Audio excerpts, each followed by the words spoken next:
You must be the ones tasked by the Academia with renovating Aru? That's right. Good afternoon. I'm Kaveh, and these two are Termezi and Naisaburi. Hey, I'll hate them! Come and introduce yourself!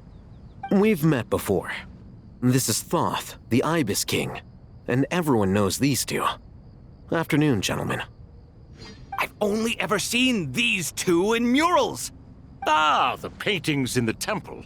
They show us chatting, playing cards, playing chess. Precisely the activities we most enjoy, funnily enough. No, only you enjoy playing chess. We were just humoring you. I wouldn't go that far. Back to the matter at hand. A preliminary assessment by the Academia indicates that this project requires expertise in various disciplines, including the deciphering of ancient texts, mechanical engineering, the restoration of ancient ruins, and elemental theory. The most capable minds in their respective fields are here before you. If there are no objections, we'd like to begin our work. The artisans who built Aru for Al-Ahmar gave their very lives to create this splendid work. Follow their example by giving your utmost devotion to this project. I didn't know that. We'll do our best, of course, but we certainly won't be sacrificing our lives. Such brazen words. Humans these days are a far cry from their ancestors. What little respect you show for King Deshret. No, that's not what he meant. Please, don't mind him. He shares your sentiments, just not your, penchant for hyperbole. Assuming that's what you were going for? I just think it's important to manage expectations. Forgive my lack of courtesy, but we simply can't sacrifice our lives to the gods on completion of the project like people in the legends of old. Here's a first draft of the project proposal for your perusal. Please let us know if you have any requests. Normally, I'd have made it look a lot more visually appealing, but we were really pressed for time on this occasion. I hope you'll forgive me if it's a little rough around the edges. Naturally. If my fellow ministers deem this meager display of respect sufficient, I suppose I can consider agreeing to their proposal. Why are you so preoccupied with the ostentatious displays of respect to Al-Ahmar?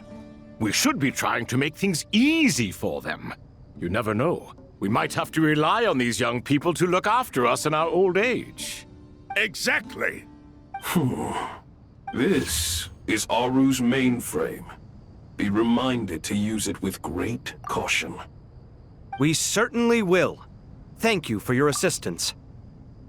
You may attempt to lay out punishment should you so desire, though I'm afraid it would be futile. You and I both know that certain components of Aru can only be operated by humans. King Deshret always believed in humanity. Still, the reason that Aru's modules are designed that way is not so much because he trusted them, but more because he was wary of you. Is that true? No wonder human artisans helped to build Aru then. He actually required human assistance to create his greatest work. Naturally. Have you noticed that the Goat King keeps giving superficial responses? It's like he's just going through the motions and leaving the real debate to his colleagues. He understands the art of perfunctory speech. That's what earned him his position as the Minister of Ministers. It seems the rumors about King Deshret being a poor judge of character are baseless after all. Excuse me for being blunt, but it sounds suspiciously like you're putting yourself on a pedestal and mocking me. You're mistaken. And while there's nothing strictly wrong with making every conversation about yourself, it's not exactly a positive tendency either. You? Whatever. I knew it'd be like this working with you. All right, let me past. I need to look at this console. It's your job to activate it after all. Let's begin. Everyone, please proceed with the external checks and preparations as per the procedures outlined in the engineering plan.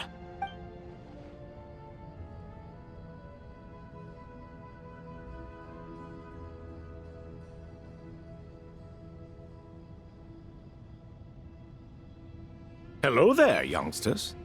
Whoa, the Ibis King came to life! What do you mean, came to life? I've been alive the whole time! You did say we could start our research, right?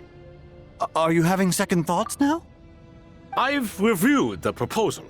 The work you're planning to carry out on this grand device is ambitious in its scope. You have ample confidence in your abilities, I take it?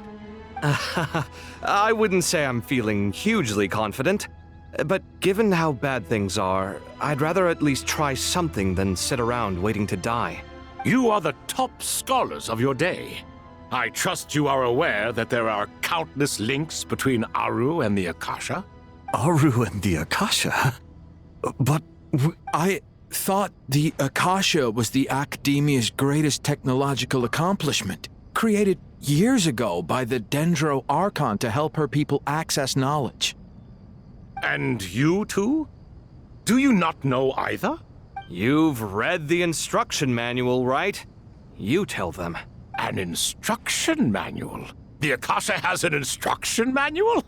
The Dendro Archon is a kind and thoughtful god indeed. It used to sit on a shelf in the corner at the House of Dana. Not the most popular read.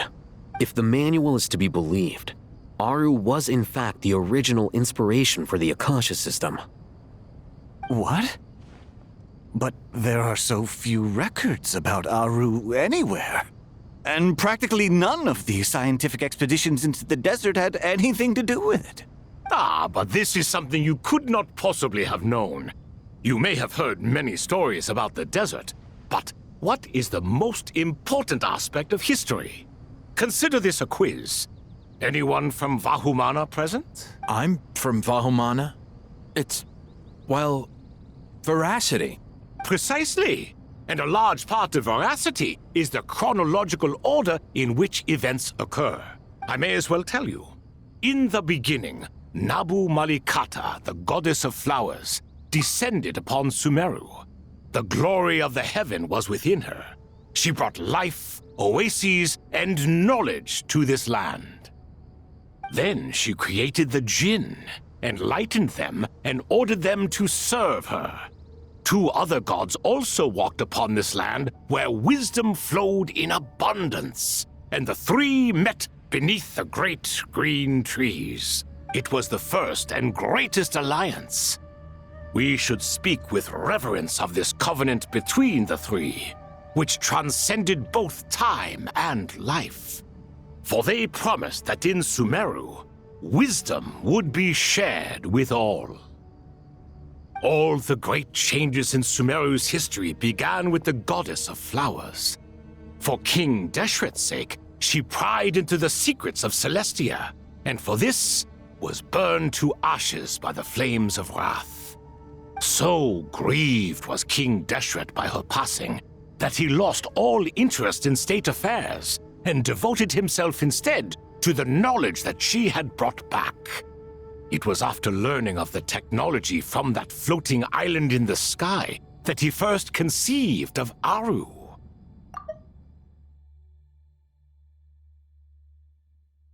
And so, the Akasha was inspired by Aru, while the basis for Aru itself came from Celestia's technology.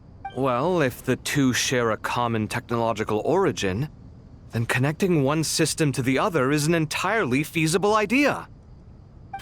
Unbelievable. Have you no reverence at all for celestial technology? No, I do, but there's no time for that. The schedule is too tight. Blame it on the deadline. Perhaps you could try coming up with our cutoff dates. You know what it's like having to turn around 5 different drafts in one day? I wouldn't wish it on my worst enemy. Yeah, also, Sir Ibis King, you don't plan on getting directly involved at all, do you? Yes, well, you strike us more as having come to give a popular science lecture. Or, wait, does this count as more of a first-hand witness statement? Neither. Anyway, this sounds like far too much work for me. Still, if Aru is so powerful, why didn't King Deshret use it for more ambitious ends? Because it was never fully completed. King Deshret had grand plans, but he perished before they could come to fruition. In the beginning, his wish was to create something that could rival the very world itself. The Lord of Flowers sacrificed everything for that ambition. What he desired, she bestowed. And thus was knowledge brought into the world. Her courage and sacrifice had to be honored with the most splendid of monuments, or King Deshret would surely have deemed it a grave injustice. And that monument, built from knowledge and technology, etched with a sacrificial and courageous love, even in its unfinished form, it deserves to be treasured. At that time, King Deshret said the following to the Lord of Dendro. Since we share an eternal covenant, I shall never be your enemy. Hence, the fruit of wisdom from the heavens is not to be devoured. Remember, it is not that I lack the power to become the enemy of wisdom. Yet you and she have taught me much and shown me kindness. For this, I cherish you both. In the end, Aru was only used to store a portion of the souls.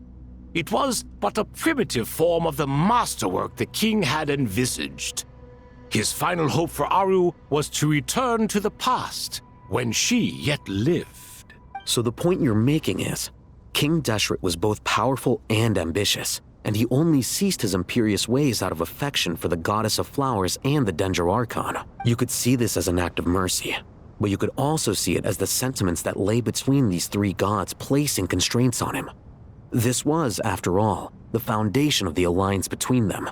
This explains why Aru was both a prison and a monument, and why the answer to the three questions was time. You have to be careful who you get involved with, or you invite all manner of misfortune. This is as true for gods as it is for humans. Love is the same. It is both a prison and a monument. All right, let us pause the story here for now. Seeing as you've been so diligent, I'll offer a little help. Who's in charge again? Is it you two? Ah, yes, me and him. Now then, close your eyes. Wisdom hides in the space between the tangible and the intangible. It is to convey the incommunicable through the simplest of mediums. By the power of King Deshret, I shall grant you a glimpse into the unseen secrets that lie at the threshold of existence.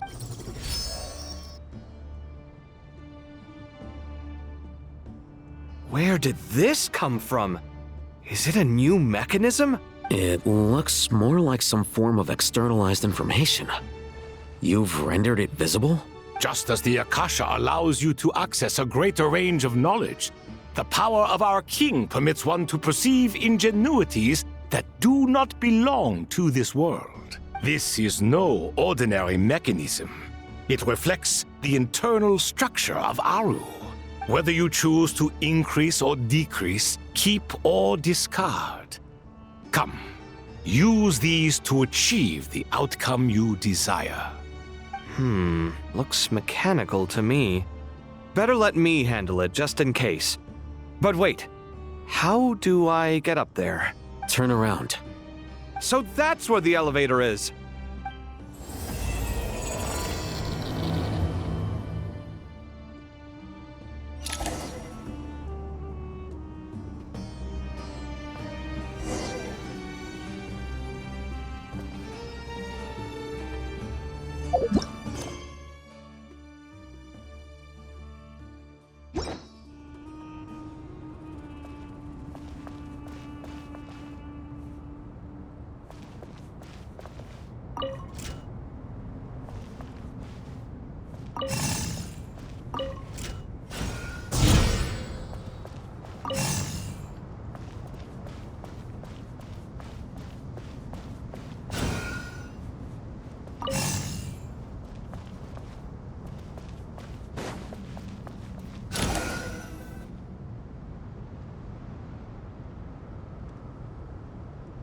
Obelisks were used to record important information in the ancient desert civilization.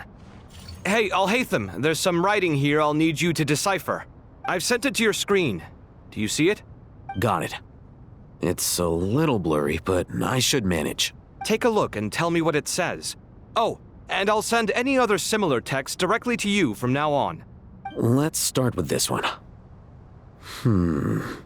It's a variant of an older script. Herein lie verses written for the Yellow Sands. Looks like cultural information from the age of King Deshret. If so, I suggest you delete it. Words thrown together merely for fun. I had no idea Aru kept a record of this. Well, as long as you're certain that this is strictly private information, that's fine. It is unimportant. All right, well, I guess I'll start now.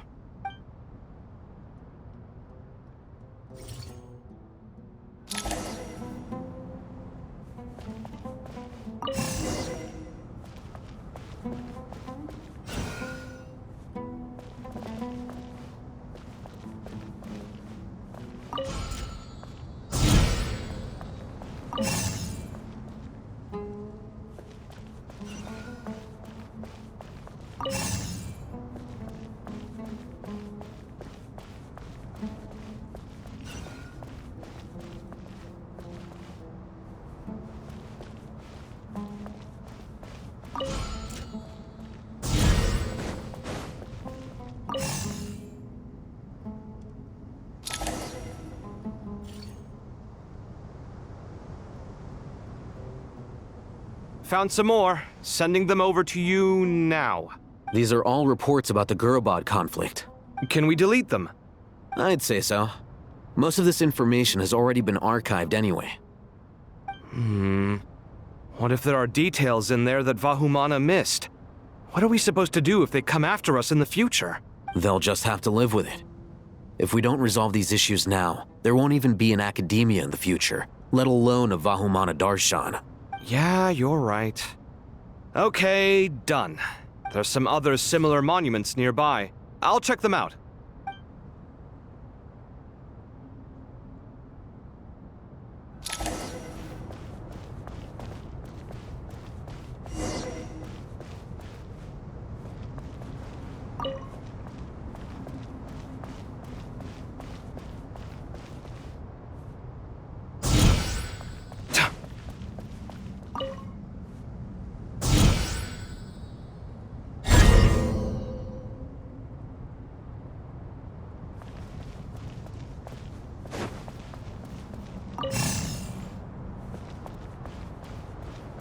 Come at me!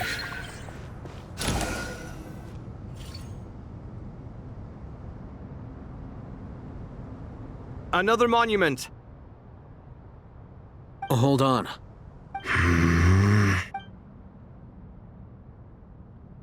You're still reading it? How long is it? It records the development and governance of the Oasis civilization. Most of it concerns the Jinn, but it also contains records left by the artisans who built Aru. Is it important? Some of it. There was no way for me to read the whole thing in its entirety, so I had to rely on my intuition to pick the parts worth keeping. What about the artisans' records? What do they mention? They're speculations, mostly. For instance, they were wondering how to protect themselves if King Deshret decided to silence them after the construction of Aru was complete. Sounds like pure mythology to me. Surely that kind of thing didn't really happen. The records do emphasize that this was merely their conjecture based on various myths. Still, the artisans did leave details of their plans to survive, including blueprints for their escape route. Even that got recorded? Okay, well, I'll make a copy of this first before I delete it. Is that truly necessary? You won't be needing those. No, the blueprints are important. I want to keep them as a memento.